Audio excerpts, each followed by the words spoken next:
So today's Cardinal lesson, alternatives for bonds and cash. We're going to talk about some tools that we use in creating financial plans to make your money perhaps just a little bit safer. And I want Tom to share with us, like, why are we doing this video today, Tom? Yeah, I mean, we're doing this video because we use annuities as part of our financial plans as one of the tools, not with all your money, but the tool of it. But I can't tell you the amount of times that people come in, they have some preconceived notion of what annuities are, and they're just all mixed up, right? They don't like them, they don't know why. And what we want to do today is really just peel back the onion, show you how some of these work. There's many other types of annuities out there than what we're looking at today.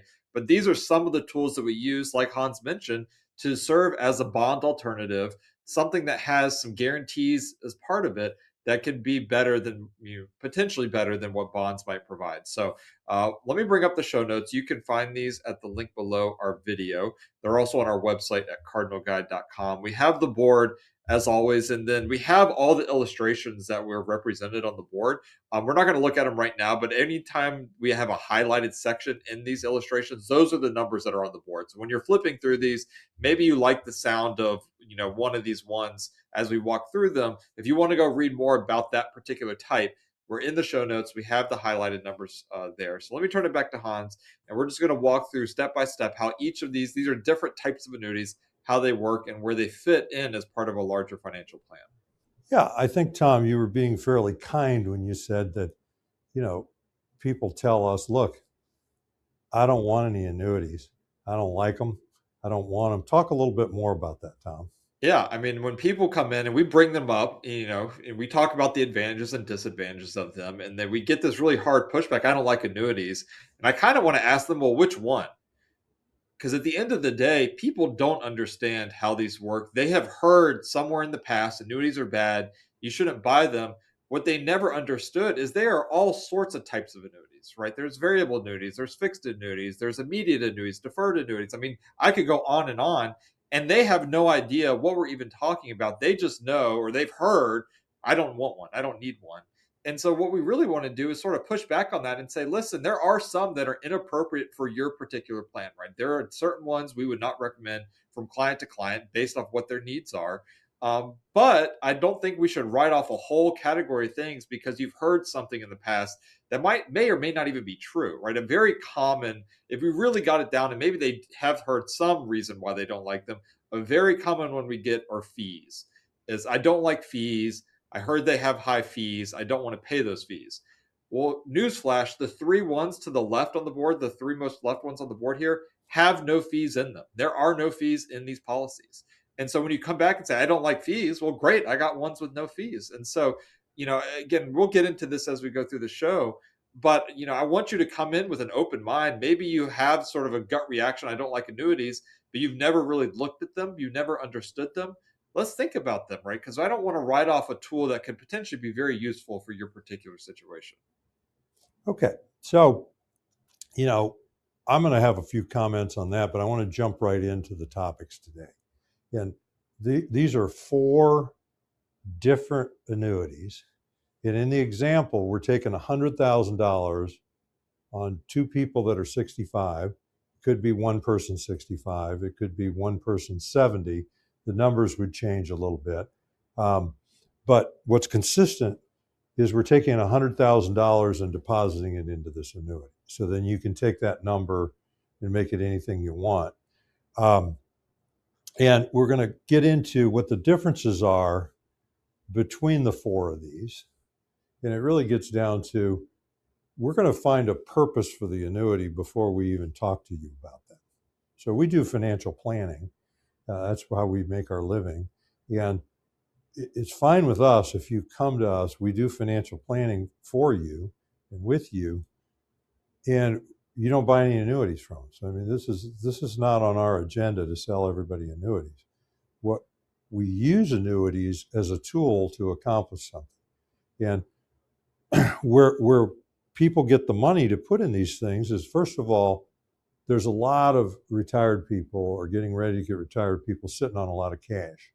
I mean, they obviously take in more than they spend, and they just accumulate cash. And so some of them $200,000, $300,000. of just cash that's sitting in the bank, or maybe they put it in a CD, or so this isn't you. Well, then you don't fit in the first category. A lot of that money, or part of it, like say $100,000, is going to end up in something like this. Another place that we use annuities is when people have managed money, or they have a portfolio of stocks and bonds, and a lot of them are allocated at retirement into 60% equities, 60% stocks, 40% bonds, maybe 70-30, 80-20. But regardless, they've got a significant portion of their portfolio in bonds, fixed income, and they're doing that because of the safety. And most of them are not too happy with the returns that they're earning on the bonds. They are paying fees generally on the bond funds, or to do those. And so just generally speaking, that portion of the portfolio they're not too happy with, but they're looking at the growth on the equities portion. And so we're not talking about taking your equities portion and sticking it into one of these. I mean, there's certain circumstances where people do that, but for the most part, we're talking about your 30%, your 40%, whatever investment level that you have in your portfolio in bonds. And we're thinking about taking a portion of that and putting it into one of these types of annuities, to really for the guarantees, and then secondly for the liquidity features that are in these, so you can get at the money. Okay, so what I want to share is we've got over here at the left, this is the simplest annuity that we sell. It's called a MYGA, a multi-year guaranteed annuity. And 10 years is about the longest MYGA that we sell. And on average, people usually buy 5-year MYGAs from us, some 7, some 3. But we're illustrating a 10-year MYGA because we just want to compare it to these other 3 annuities, or the surrender penalties last 10 years. So we wanted to make all things being equal. And we do have some clients buy these 10-year annuities simply because interest rates, currently, we could sell you this one 5.55%, and that amount is guaranteed for the entire 10 years. So regardless of what interest rates do, up or down, you're going to get this. And so we have a known outcome here, is we put $100,000 in here in April or May of 2026, and come April or May 2036, you're going to have $171,626 in this annuity. That's going to be the amount if you don't touch it for the whole 10 years. Okay? And that's going to create a baseline where we're going to talk about these other 3. And I want to bring up a couple other points. Is this annuity has a 10% annual withdrawal feature. Can't take any money out in the first year. So if you think you're going to need money, some of this in the first year, just hold that out from the beginning. So it's got to stay in there for a year. Once it passes a year, you can take 10% of this balance every year. So if we're in the second year, this is the end of the first year. So we got 105, we could take out $10,500 in that second year.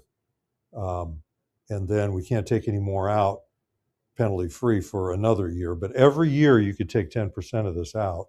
And frankly, a lot of times when people come to us and they need money out of their annuity, it's not 365 days till the anniversary. I mean, say it's 4 months away. Well, you can take 10% now, wait the 4 months till the anniversary in a day, and take another 10% at the beginning of the next year. So these have some pretty decent liquidity features. We're never recommending people throw all their cash in here, but this is a nice place to stick some money that's sitting there. And frankly, if we were just doing it with cash, we probably wouldn't do a 10-year.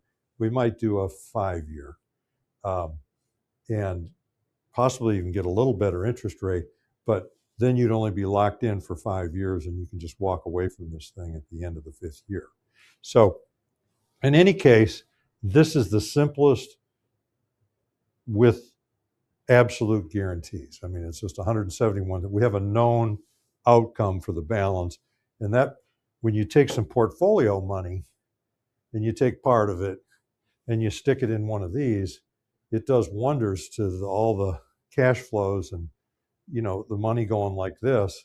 It reduces some volatility and gets a pretty significant return. So this has its place um, in our business for helping. Let me speak on that for a second, or in terms of portfolio design and construction, right? Is when we have some people, and 2022 is a very good example where bonds they went down at the same time equities were going down.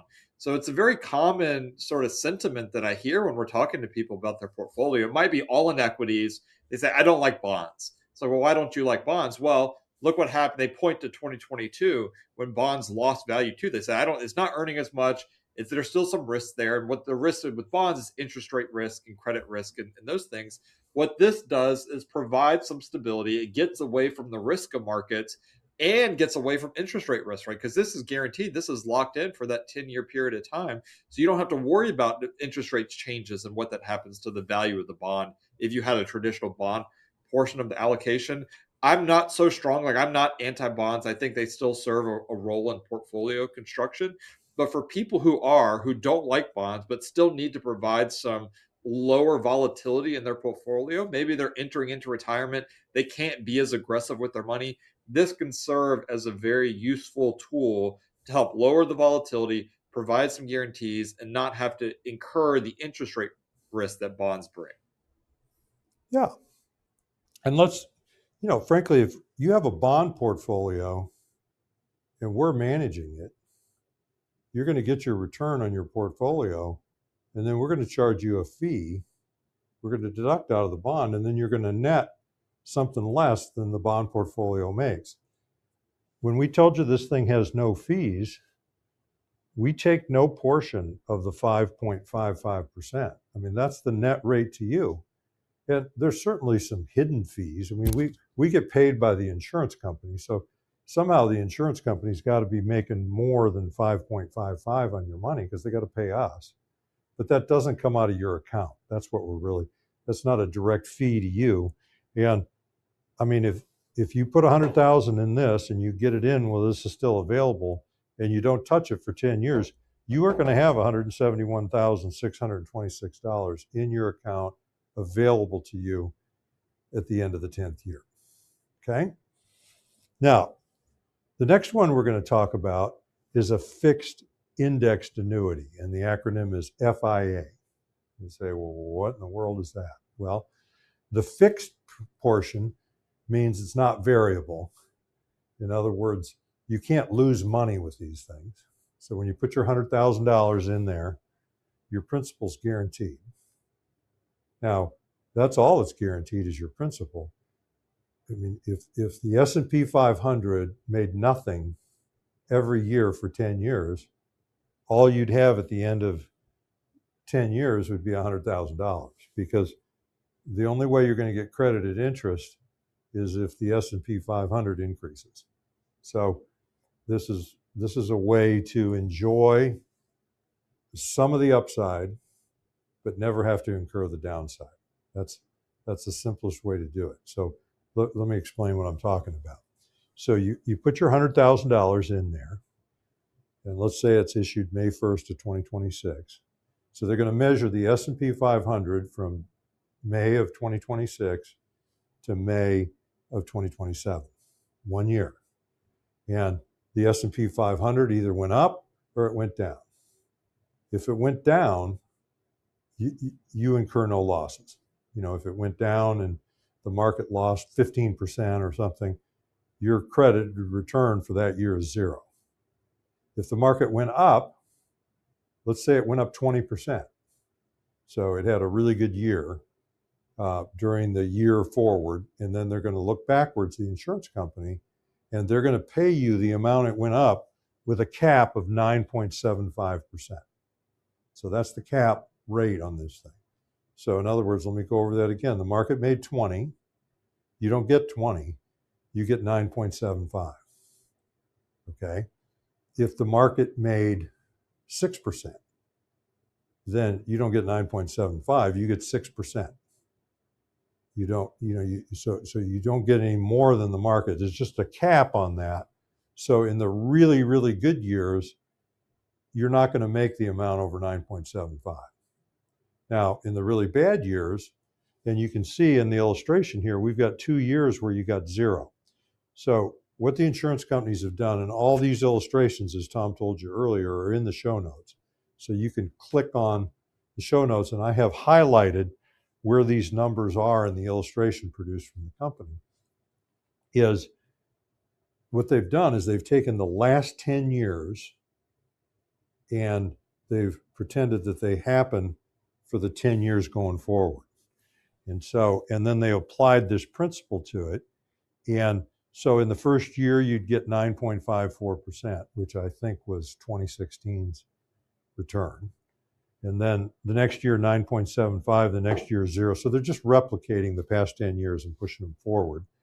And as you can see, this one creates, this is a projected, this isn't guaranteed, number of $210,000, which compares pretty favorable to the known guaranteed amount. I want Tom to comment on this a little bit. Like Hans was mentioning, in down years, you don't lose anything, right? So we have like a 2008 or a 2022, like I mentioned on the earlier one. You're not going to lose anything. The other thing that people think is like, well, at least I'm not going to lose below the 100. No, if you earned money in the previous year, the earnings are now locked in. So once it's credited that money, it cannot go down based off market performance. That is locked in. It's good to go for the rest of the contract.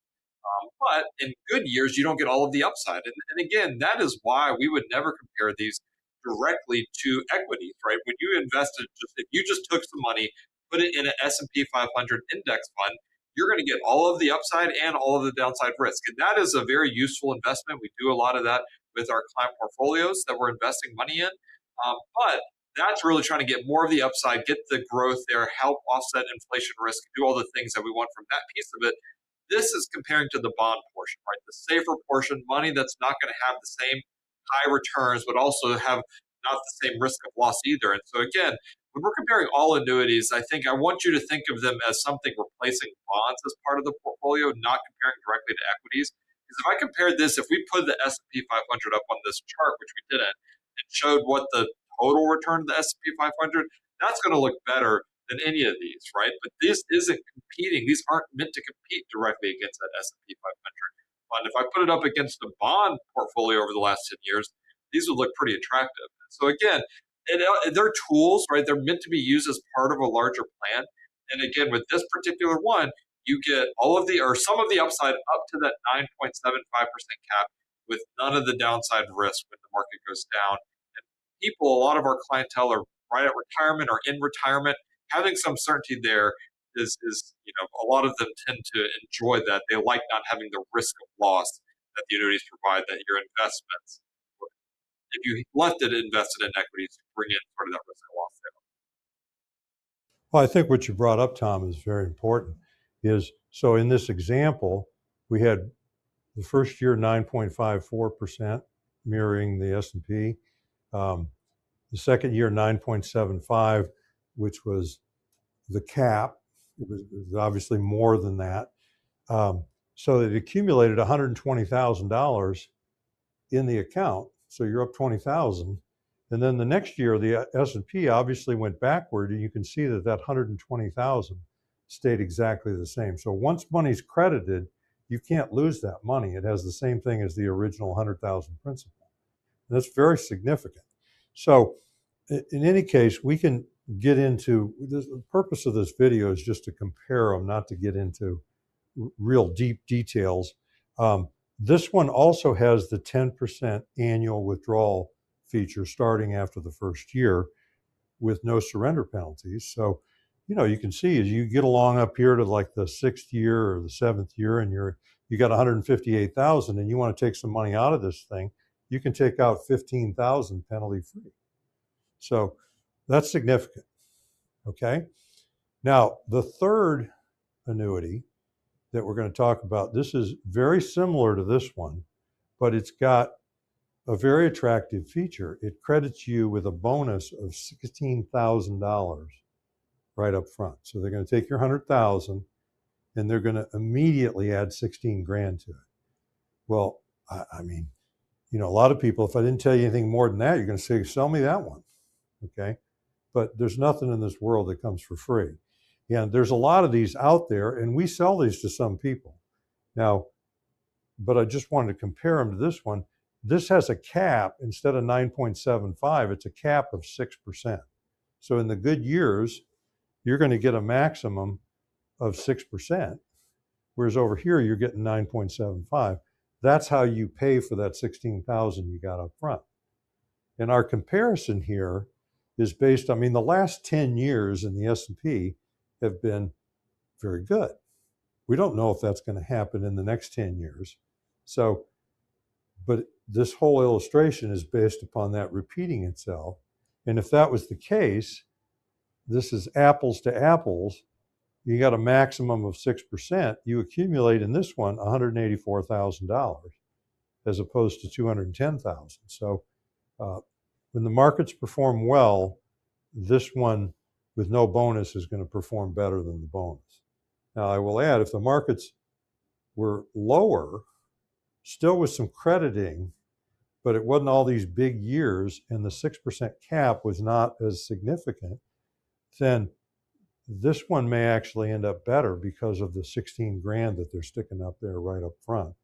And as you can see, even in the good markets, this one is ahead of that one until about the 5th or 6th year, and then this one passes it. So, I mean, we're not going to take you through all of this if you come into us to do financial planning and then we're looking at all your money and we decide we want to discuss annuities. We're not going to get it. We're going to make a recommendation. I mean, if you want us to do, we're going to compare. We're just trying to show you our thinking when we're constructing a financial plan and we're allocating money.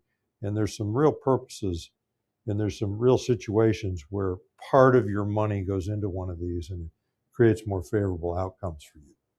Now, I haven't talked at all yet about the fourth annuity. And this one is still called a fixed indexed annuity, but it's a lifetime income annuity. So, and frankly, we do more of this one than we do these other three. Okay. And so why do we do this? Is that people in retirement, they need income more than they need assets sitting there accumulating. I mean, and they need income with guarantees. As you get older into your 80s and 90s, it's nice to, especially if you're a widower, you become a widower, it's just nice to know how much guaranteed paycheck do I have. One of the Social Security checks goes away. I mean, the attractiveness of this one is over the whole of your retirement with an emphasis on the later years. And so now I'm going to explain it to you. This is just one example, a couple that are both 65. They put $100,000 into this, let it sit there for the entire 10 years. Beginning the 11th year, they can start an income of $16,750 a year. That's guaranteed no matter what the market does. That amount is guaranteed. That's just a little less than $1,400 a month. And once they start that $1,400 a month check, that check will continue until both of them are gone. Okay, it's not going to start till 75. The money's going to sit there from 65 to 75. And then starting at 75, they're going to start this check of $1,400 a month, essentially. And then if one of them lives to 95, that's going to be a win. I mean, it's $330,000 plus. This thing is going to pay out based on their original 100,000. And whoever that couple is, or the survivor of the couple, is going to have the security of knowing that paycheck is going to come in as long as they're alive. Somebody could live past 95, and that's all insured by the insurance company. And so the cash accumulation in this, if you just decided to walk away from it and not take the income, is significantly lower than the other three, because this has, guess what? Fees. And what the fees are going toward is reserving money so that if a bunch of the people outlive the cash value of the thing, the insurance company's got to get that money from somewhere. So there's a cost built into these things. And we use this quite frequently where we pick an amount that we want of income And a lot of the ones that we offer, we don't wait the 10 years. We're going to start these long about the 6th year, we're going to start the income. And that income, instead of being 16 grand, would be more like 11 grand. But we're going to put more than $100,000 into the thing. And so what you're doing with this one is buying a future income. And I just wanted to get it up here because I wanted to show a comparison of 4 different annuities, all with $100,000, and showing how the cash accumulates. And then all 3 of these have income options. But more than likely, if you want to exercise an income, we're going to take the money away from this contract at the end of the 10th year, because you can walk from any of these after the 10th year and take the cash, no penalties. And we're going to roll it over to another insurance company that's going to pay you an income. So I don't want to get too detailed, but there's a lot of flexibility with annuities. And I want Tom to just talk about this one for a sec. Yeah, I mean, I think the one on the right is we've done other videos where we've talked about sort of these income annuities. And typically what we're doing as part of the financial planning is we're looking to see, how much income do you have coming in? Like maybe you're on Social Security or you're planning to start Social Security. That's most everybody. You might have a pension, maybe some side income or rental property, whatever the situation is. We look at what your income, your known income is, and then we look at what your known expenses are, or maybe what you'd like to spend in retirement. And when there's a gap there, we have a couple options, right? We could just leave the money invested in the market, make withdrawals. It's subject to the fluctuations of the market. If markets are doing well, then there's really no problem there. The problem is if markets do perform poorly, now we're pulling money out of a declining balance, and that can be scary. And so what we'll do a lot of times is we'll take your known income sources and your known expenses. And if there's a gap there, we'll add one of these income annuities to fill that gap, right? To get you to the income that you need to live on. So now your income in retirement that you need to live on is not subject to the market fluctuations. It's guaranteed. You know what you have, you can live on. That's not going to take all of your money. And so the rest of the money, we can stay invested in the market, have that grow. That could be the legacy money. That could be the money that we're leaving to the kids. We're doing Roth conversions with. We may be doing some fun things out of that other money, taking trips and things like that. But our known expenses are covered by guaranteed sources of income. And what we see a lot of times is people have an experience where they can be more disciplined with their investments, where they're not watching the news and the headlines every day. They're not calling us up every month when the next thing is happening in the world that they're worried about what that's going to do to their portfolio, because they know their income is covered.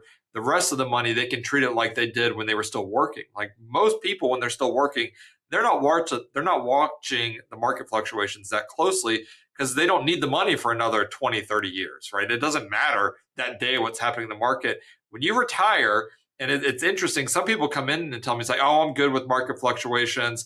I've been disciplined. I don't worry about it. I know markets recover, which historically that's been true. And then they retire and they start living off of it. The first big market correction happens. They're the first ones calling me, freaking out, because they don't have a plan for this income, is they don't know where their money's coming from. They're watching this account go down and they're scared to take money out of a declining balance. This annuity solves that problem for a lot of them. And so again, it's not right for everybody. It needs to be built as large of a plan, a larger part of the plan. There is a fee on this right one, this income annuity, but what you're getting for the fee is that guaranteed income. And from my perspective, a fee is only bad if you're not getting any value for what you're paying, right? If you're paying for something, you're not getting any value, then yes, we should avoid all those type of fees. But if you're getting something for it, like a guaranteed income you can't outlive, then maybe it's worth paying, because that money ultimately is not earmarked as a legacy. We're not worried necessarily about the growth of the money, the account balance. What we're worried about is the income it can produce, and knowing that you can't outlive that income. So again, I don't want to, I could go on all day, but again, this needs to be built as part of a larger plan. And then one of these tools might be right for you and it might not be, right? It just depends on your situation, your goals, your desires. But I don't want you to write them off just because you've heard somewhere in the past that annuities are bad, because not all annuities are created equal, and some can be actually very useful as part of your plan. Okay. Where a lot of people are coming into us now and they're nervous. Maybe they don't have a lot of fixed income. They're all equities and they've been doing great. And that's why they're nervous, is their values in their portfolio have gone up and up and up and up.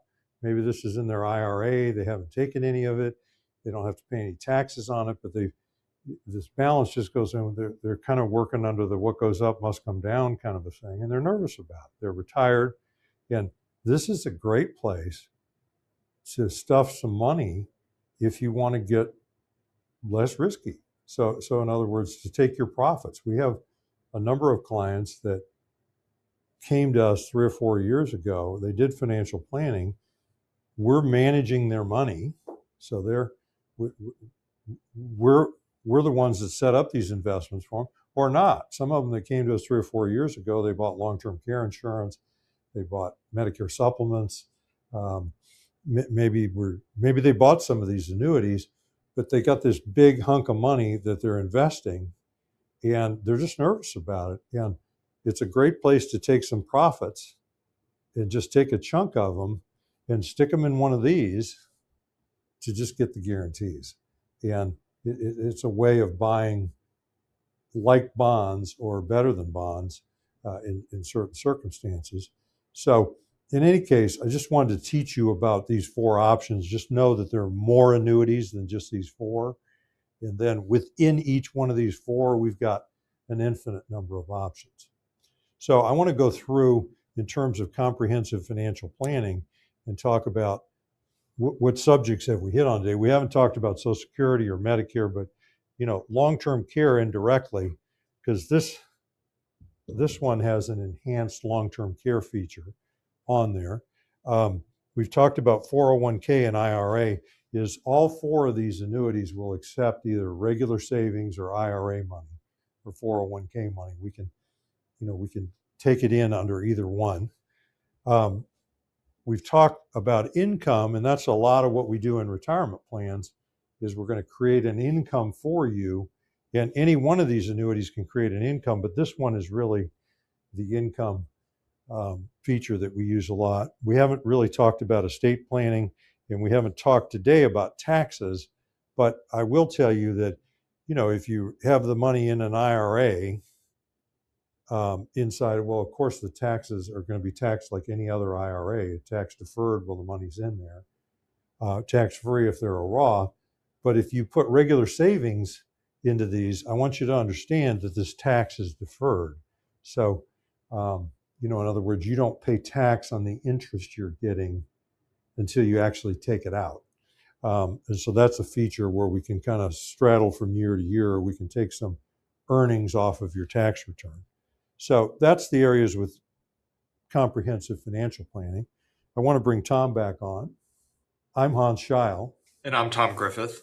And we thank you very much for listening. Thank you.